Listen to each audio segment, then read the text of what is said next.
حضرت د جوی متعلق جمعیت علماء اسلام متعلق خلک دا ګیله کوي چې یاره دې پارټۍ کې موروثیت دی، یعنی ډېرې عہدې مولانا صاحب په خپل کور کې سنبال کړي. مولانا صاحب خپل هم ایم این اے، د هغه زوی هم ایم این اے، د هغه ورور ایم این اے، بل ورور سینیټر.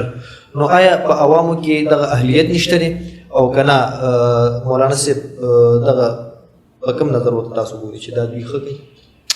اصل مجلس دا دی که چیرې د هغه سوال پر مسلم لیگ نن وشي، پیپلز پارټي وشي، پر اے این پي وشي،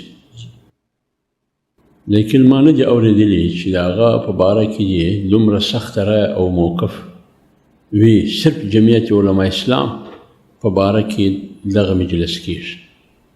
نو سوال دا دی چې د مسلم لیگ په باره کې نه کېږي، د پیپلز پارټي په حواله نه کېږي او د اے این پي په حواله نه کېږي. دغسې په بلوچستان کې هم پارټیان شته.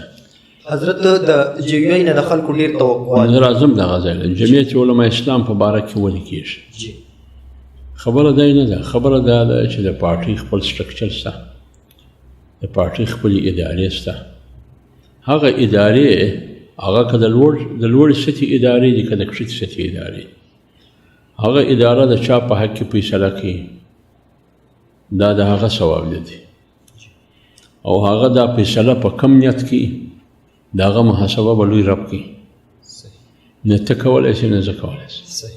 لہذا چې کله اداره دا فیصله کوي چې پلانی د دې مستحق دی چې هغه د ایم پي امیدوار، پلانی نه دی مستحق، دا سړی که زه میدان ته ورشوکم دا سیټ نشي ګټلی، دا نشست نشي ګټلی، مګر حافظ حمدالله بیا دا نشست موږ ګټلی شو.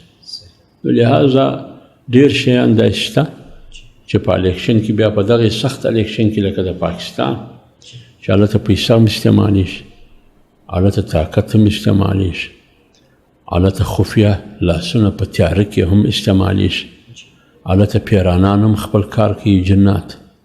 نو په دغه وخت کې سړی و دا ټول اړخو ته ګوري بیا نامزدګي کوي او دا نامزدګي اداره کوي. نو چې ادارې فیصله وکړه بیا په کار دا ده چې څوک پر دې اعتراض نه وکړي. صحیح